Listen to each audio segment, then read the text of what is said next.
आज बात करने वाले हैं कि चौरी चौरा कांड था क्या। तो पहले तो बस इतना जान लेते हैं कि चौरी चौरा जो घटना हुई थी ये 5 फरवरी 1922 को हुई थी। ये कहाँ, ये गोरखपुर में एक प्लेस है चौरी चौरा। ठीक है, यानी कि उत्तर प्रदेश के गोरखपुर जिले के चौरी चौरा नामक स्थान पर ये घटना हुई थी।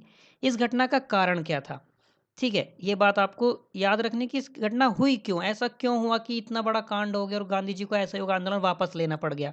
तो यहाँ क्या था कि ये जो स्वयंसेवक दल थे यहाँ के, ये लोग क्या कर रहे थे, ये लोग जो शराब की बिक्री और खाद्यान्न में जो वृद्धि हो गई थी, खाद्यान्न के जो मूल्य बढ़ गए थे, उनको लेकर ये लोग विरोध कर रहे थे।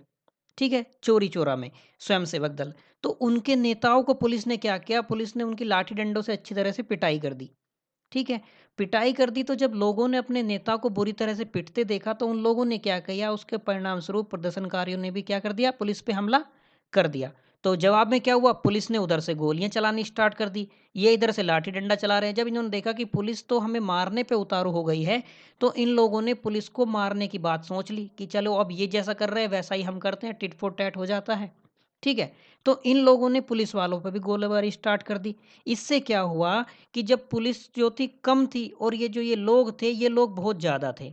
ठीक है, तो इन लोगों ने क्या किया, इन लोगों ने पुलिस का जो एक जत्था था उसकी अच्छी तरीके से पिटाई करी। ये लोग जान बचा के कहाँ घुस गए, ये लोग घुस गए थाने में, जो इनका अपना थाना था उसमें घुस गए।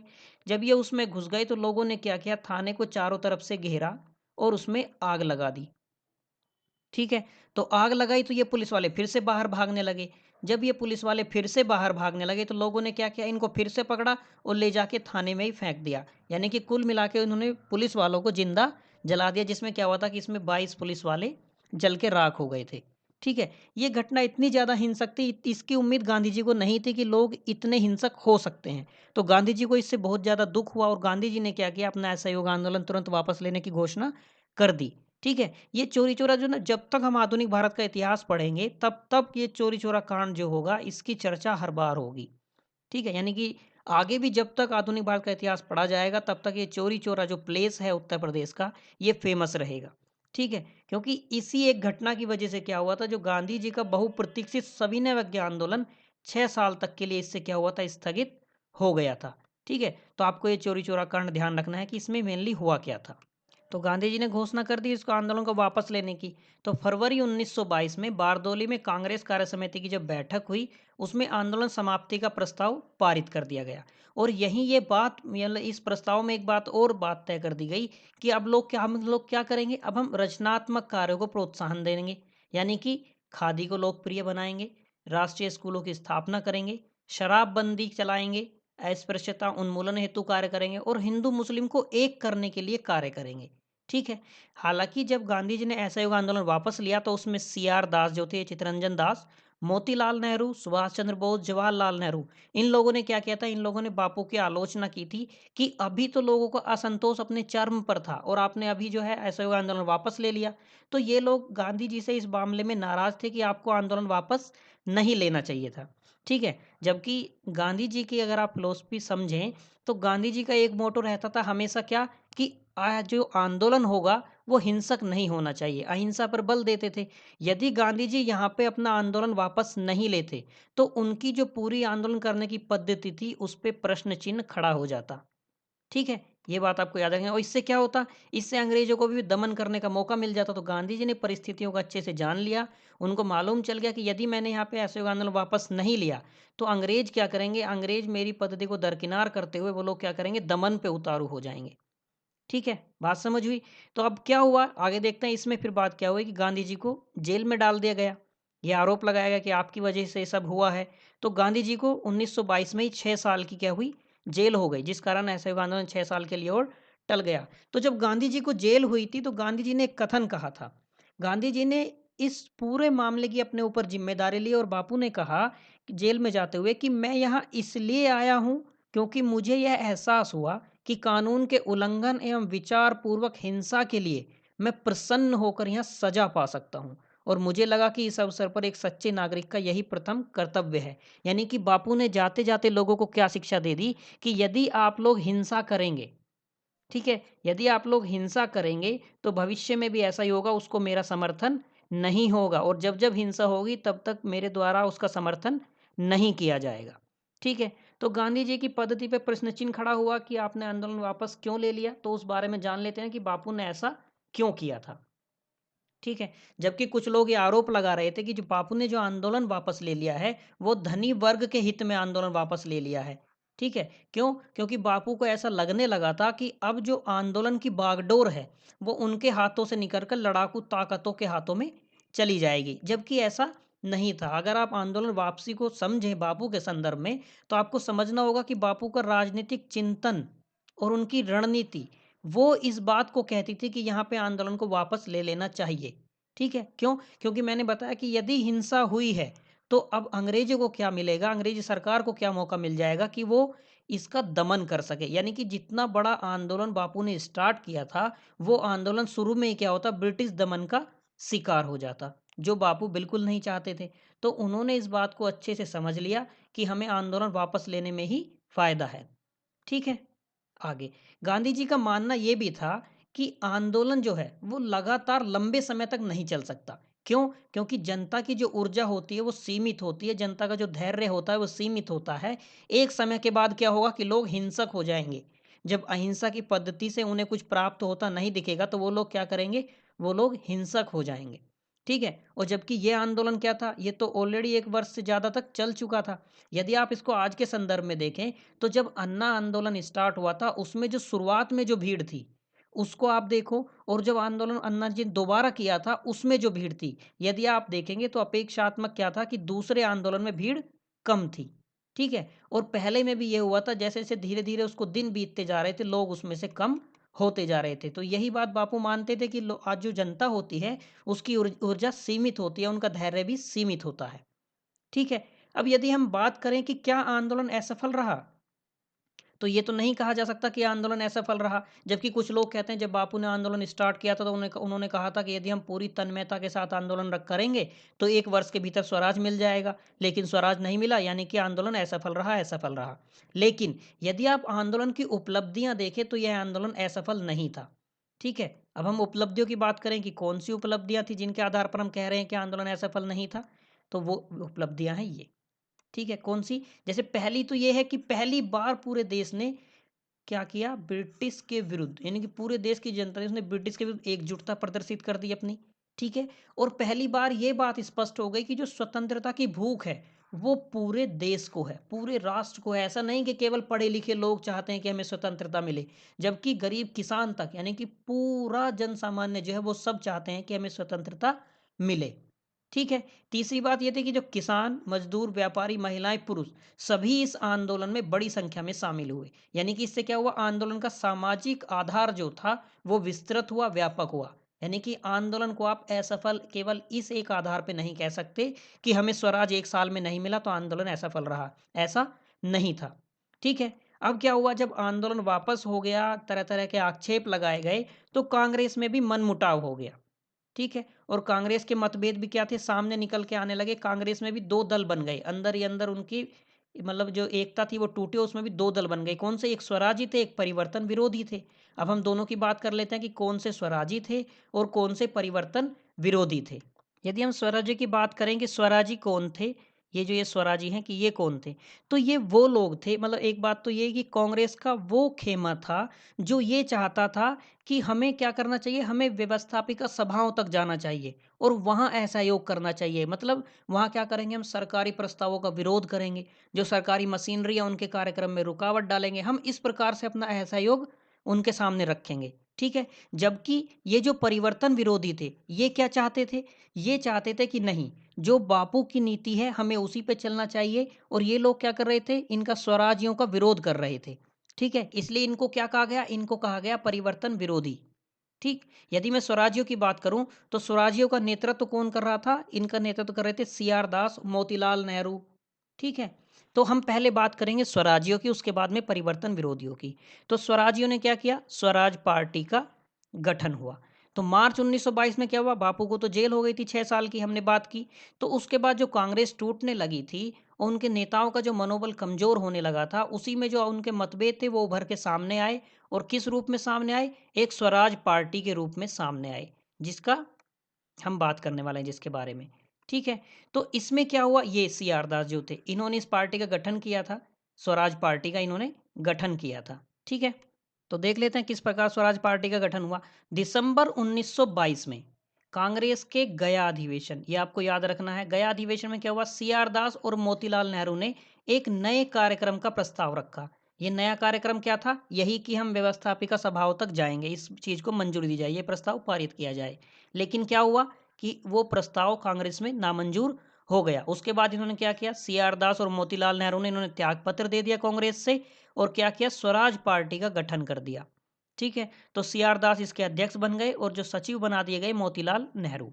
ठीक, अब इन स्वराज पार्टी की मांग क्या थी, इनकी मांग थी कि शीघ्र ही भारत को डोमिनियन स्टेटस का दर्जा दिया जाए। डोमिनियन स्टेटस मतलब औपनिवेशिक राज्य के अंदर ही स्वराज्य, यानी कि हमारी जो सर्वोच्च सत्ता होगी वो अंग्रेज ही रहेंगे, लेकिन हम लोगों को अंग्रेजों के अंतर्गत ही स्वशासन दिया जाए। ठीक है, पहली बात तो ये आपको डोमिनियन स्टेट्स का मतलब अच्छे से समझ के रखना क्या होता है। दूसरा इन्होंने कहा कि प्रांतों को स्वायत्तता दी जाए। ठीक, और नागरिकों को भी अधिकार दिए जाए, यानी कि इन्होंने मूल अधिकारों की बात की, जो नागरिक अधिकार होते हैं वो दिए जाएं। तीसरी बात, चौथी बात इन्होंने कही कि भारतीय मुद्दों पर विचार करने के लिए एक गोलमेज सम्मेलन बुलाया जाए। ठीक है, ताकि भारतीय समस्याओं पर विचार किया जाए, भारतीय क्या चाहते हैं इस बारे में चर्चा की जाए। ये थी स्वराज पार्टी की मांग। अब इनके उद्देश्य क्या थे, इनके उद्देश्यों की यदि हम बात करें तो हमने जैसे छोटी छोटी बातें तो कर ली हैं कि ये क्या करेंगे, ये वहां पहुंचकर सरकार का विरोध करेंगे, विधायिका हम जाएंगे, वो सरकार का विरोध करेंगे। ठीक है, अब हुआ क्या, 1922 में पार्टी के लिए बनाया गया था इन्होंने, और 1925 में सीआर दास की मृत्यु हो गई। अब इसकी मृत्यु हो गई सीआर दास की, तो स्वराज पार्टी का प्रभाव क्या था वो कम हो गया और धीरे धीरे खत्म हो गया। ठीक है, लेकिन इनकी कुछ उपलब्धियां थी। क्या उपलब्धियां थी, ऐसा तो नहीं था कि ये लोग ऐसे हवा में बातें कर रहे होंगे। तो सीआर दास ने जब पार्टी गठन की थी, उनकी जो मांग थी, उनके जो उद्देश्य थे, उसके बाद इनकी कुछ उपलब्धियां भी रही। क्या उपलब्धियां रही, पहली बात तो ये कि जैसे ही असहयोग आंदोलन समाप्त हो गया था, तो आंदोलन के उस समाप्ति के दौर में जो ठहराव का एक समय आया था, उसमें भी इन्होंने क्या किया, अपनी गतिविधियां जारी रखी। ठीक है, जन सामान्य से जुड़ते रहे। दूसरा जो सबसे महत्वपूर्ण इनका काम था, वो था कि इन्होंने सार्वजनिक सुरक्षा विधेयक पर सरकार को पराजित कर दिया था। ठीक है, यदि बात करें कि सार्वजनिक सुरक्षा विधेयक क्या था, इस बिल में प्रावधान था कि सरकार क्या कर सकती है, जो अवांछित या विध्वंसकारी चरित्र वाले लोग हैं, और उन लोगों में क्या, विदेशी। ठीक है, उन लोगों को सरकार क्या कर सकती है, देश से निर्वासित कर सकती है। मतलब ब्रिटिश सरकार को ऐसा लगता था कि ये भविष्य में जाके हमारी सरकार को अस्थिर करने के काम करेंगे। ठीक है, तो ये इनकी स्वराज्यों की एक प्रमुख उपलब्धि थी। ठीक है, अब इनकी कमजोरियां भी रही होंगी। तो इनकी कमजोरी जो थी वो ये थी कि ये विधानमंडल के भीतर और बाहर राजनीतिक संघर्ष के मध्य समन्वय स्थापित नहीं कर पाए। यानी कि जिस बात को लेकर ये विधायिका में गए थे, जिस बात को मुद्दा बनाकर इन्होंने विधायिका में प्रवेश किया था कि हम सरकारी कार्य में अड़ंगा डालेंगे, उसमें बाधा डालेंगे, उसमें क्या हुआ, ये उनके तर्कों के सामने कहीं ठहर नहीं पाए और इनके विरोध करने के बावजूद भी प्रस्ताव पारित होते थे। ठीक है, तो जो संघर्ष था, यानी कि जो ये बाहर बता के जाते थे, जो बाहर जिस बात को ठान के जाते थे, जो एम करके जाते थे, वो भीतर जाने के बाद ये वैसा नहीं कर पाए। ठीक है, दूसरी बात यह है कि व्यवधानवादी राजनीति जो होती है, मतलब हर बात में जो विरोध करने वाली राजनीति होती है, उसकी अपनी भी कुछ सीमाएं होती हैं। आप हर बात में हर चीज का आप विरोध नहीं कर सकते हैं। ठीक है, ठीक है, अगली इनकी कमजोरी की यदि हम बात करें, तो इनकी तीसरी जो प्रमुख कमजोरी थी वो ये थी कि ये अपनी शक्ति और विशेषाधिकारों का पूर्ण उपयोग कर ही नहीं पाए विधानमंडल में। ठीक है, कि इनकी जो शक्तियाँ थी, इनको जो विशेषाधिकार प्राप्त थे, ये उनका उपयोग अपना पूरी तरीके से नहीं कर पाए और ब्रिटिश के सामने नहीं टिक पाए। चौथी इनकी कमजोरी थी कि जो टकराववादी विचारधारा होती है, जनता उसका ज़्यादा दिन तक समर्थन नहीं करती। ये आप अपनी आज की राजनीति में भी देख सकते हैं, जो हमारे यहाँ तो प्रमुख जो दो बड़े दल हैं, यदि वो हर चीज़ का विरोध कर रहे हैं तो लोग उनके खिलाफ हो जाते हैं। ये आप आज से जोड़ के भी देख सकते हैं। ठीक है, तो इस कारण क्या हुआ कि इनकी ये टकराववादी विचारधारा थी, ये जन व्यापक पर अपना प्रभाव नहीं डाल पाए, जन सामान्य पर अपना प्रभाव नहीं बढ़ा सके।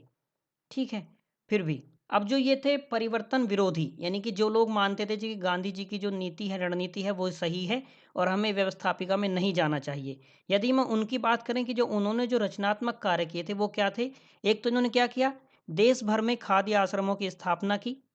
ठीक है, इन्होंने चप्पा चप्पा जाके खाद्य आश्रमों की स्थापना कर दी। दूसरा था कि अनेक राष्ट्रीय शिक्षा संस्थाओं की स्थापना की, कि भाई असहयोग के दौरान तुमने जो स्कूल छुड़वा दिए थे बच्चों के, जो सरकारी स्कूल छुड़वा दिए थे अंग्रेजों के स्कूल, अब बच्चे कहीं तो पढ़ेंगे, जो छात्र हैं उनको कहीं तो जाने के लिए जगह चाहिए, वो शिक्षा कैसे प्राप्त करेंगे। तो उसके लिए उन्होंने क्या किया, राष्ट्रीय शिक्षा संस्थाओं की स्थापना की। ठीक है। तीसरा इनका एक बड़ा काम ये था कि इन्होंने हिंदू मुस्लिम एकता के लिए बहुत अच्छा काम किया। ठीक है, इनके जो प्रयास थे हिंदू मुस्लिम को जोड़ने के वो सराहनीय रहे। ठीक। चौथी बात इनकी जो इनको मतलब स्वराज्यों से अलग खड़ा कर देती है वो ये है अस्पृश्यता उन्मूलन। ये लोग क्या करते थे कि जिन लोगों को गांव में छुआछूत के कारण लोग दूर रखते थे, अपने पास नहीं बैठाते थे, इन लोगों ने क्या किया, ये लोग उनके पास गए, उनके साथ में खाना खाया, उनके साथ रहे। तो इससे क्या हुआ, इन्होंने जो अस्पृश्यता वाली भावना थी उसको भी हटाया। ठीक है। अगली बात थी इन्होंने शराबबंदी के लिए कैंपेन चलाए कि शराब बंद होनी चाहिए।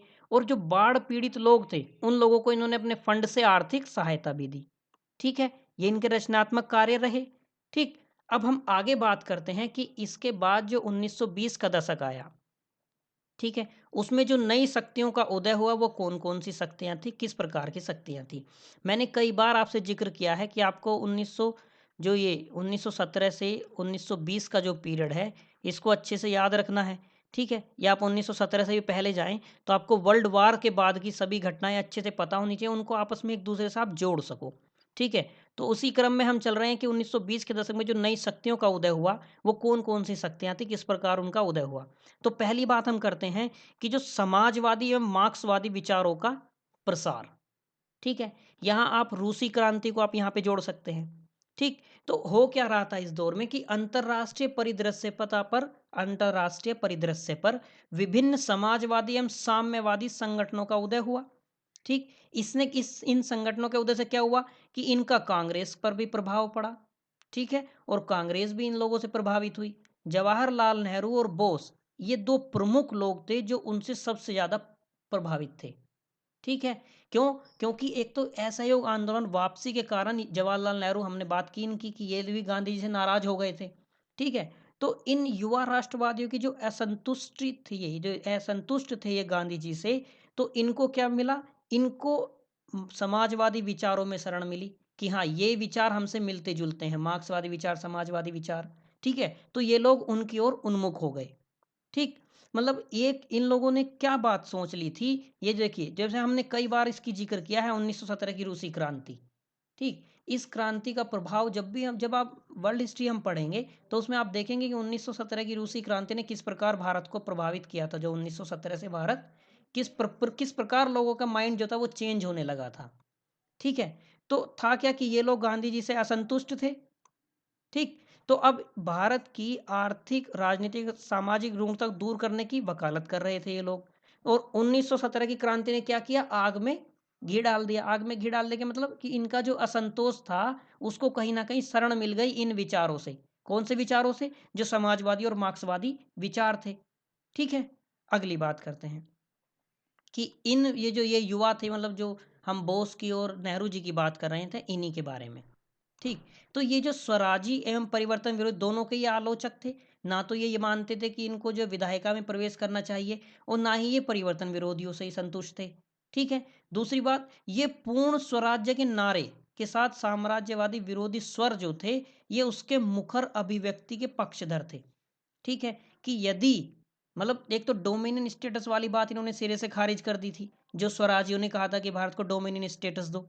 ठीक। तीसरी बात कि चेतना एवं अंतरराष्ट्रीय राजनीतिक धाराओं के उदय से भी ये लोग प्रभावित थे। यानी कि जो अंतरराष्ट्रीय घटनाक्रम चल रहा था उससे भी ये लोग प्रभावित थे। विश्व इतिहास जब आप लोग पढ़ लेंगे तो आप उसमें मतलब आधुनिक भारत को उससे जोड़ पाएंगे किस प्रकार से भारतीय प्रभावित थे। अभी आपको इतना याद रख लेना है कि ये लोग जो अंतरराष्ट्रीय में जो राजनीतिक घटनाक्रम चल रहा था उससे ये लोग प्रभावित थे। ठीक है।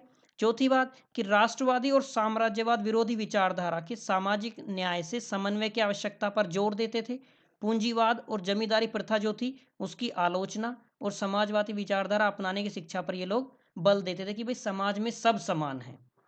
ठीक है, ये लोग इस बात की प्रमुख समर्थक था कि समाज में सब समान है।